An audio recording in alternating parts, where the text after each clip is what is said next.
Olá, boa tarde. Você acompanha agora notícias do Brasil e do mundo desta segunda-feira.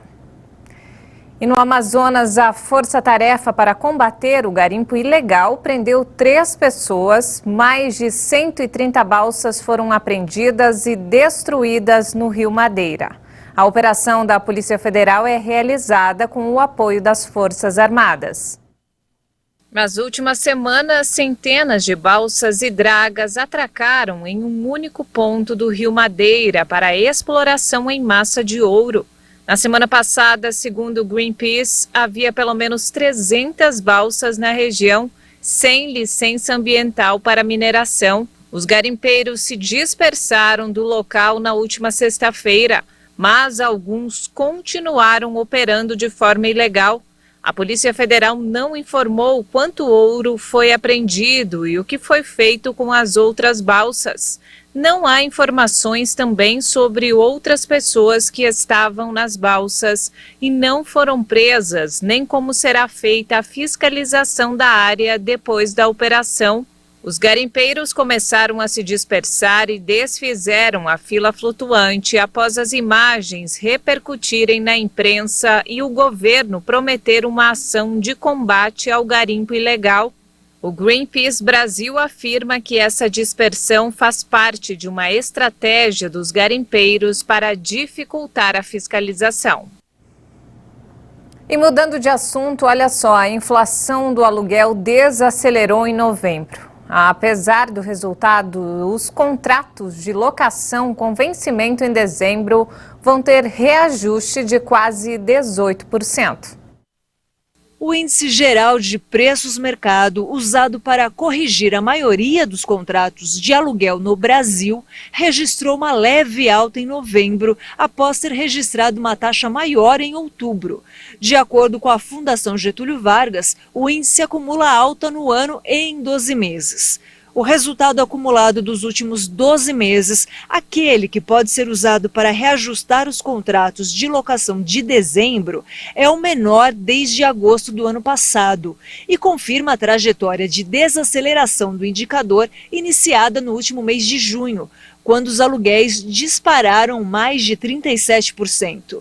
Segundo a Fundação Getúlio Vargas, a desaceleração do IGPM é resultado da queda dos preços das matérias-primas, como o minério de ferro, a soja e o milho, que contribuíram para a manutenção da inflação ao produtor.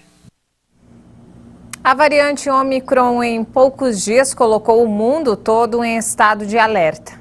Ainda são muitas as dúvidas a respeito dessa nova variante detectada na África do Sul. E a nossa equipe de jornalismo conversou com especialistas para entender o que se sabe até agora sobre essa variante. Vamos conferir. Estudos apontam que a variante Ômicron apresenta uma ampla gama de mutações. Segundo a comunidade médica, a grande preocupação é que essas modificações se concentrem em uma parte do vírus chamada espícola, que é usada para facilitar a entrada na célula do corpo humano. Quando a espícola se modifica, fica mais fácil, muitas vezes, o vírus entrar na nossa célula, então ele se torna um vírus mais infectante.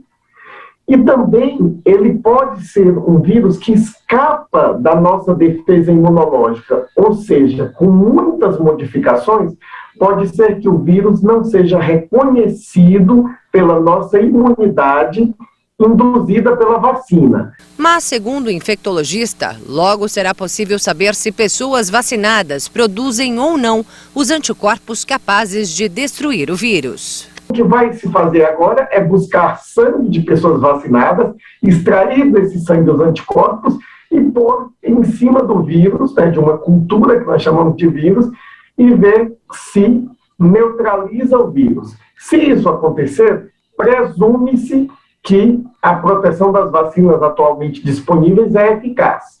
O que se sabe até aqui é que não estão imunes à nova variante aqueles indivíduos que em algum momento contraíram o coronavírus, porque, segundo a OMS, já há evidências que sugerem um risco elevado de reinfecção. O que eles estão vendo é que as pessoas da África do Sul que estão adquirindo essa doença né, com essa nova variante, são pessoas que já tinham tido Covid anteriormente. Então, eles estão percebendo que esta variante consegue se espalhar em uma população, mesmo entre pessoas que já tiveram Covid.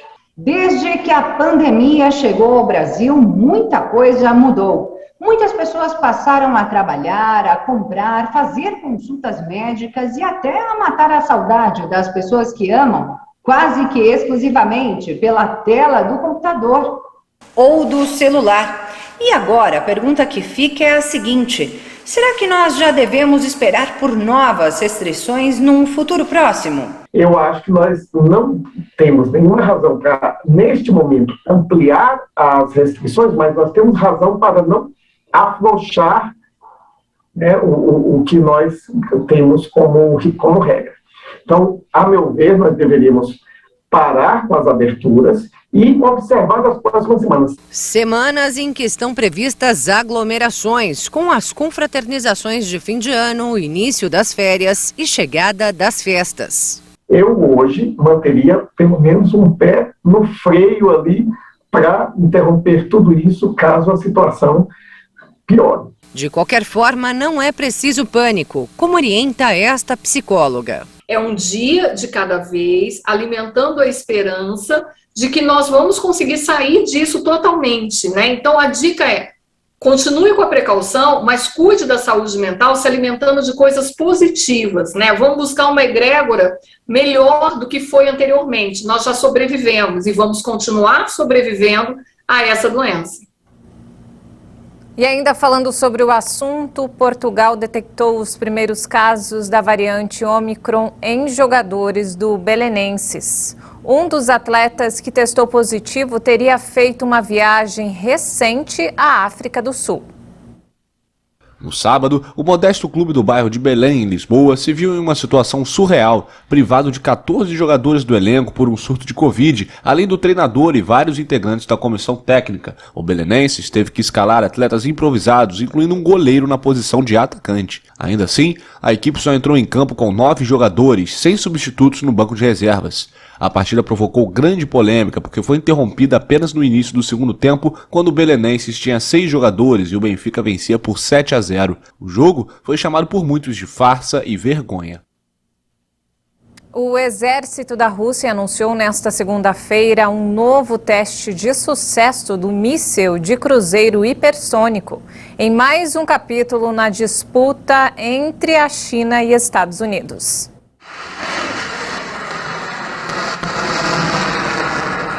Um vídeo, divulgado pelo Ministério da Defesa, mostra o artefato levantando voo em meio a um flash de luz, seguido por um rastro de fumaça no meio da noite.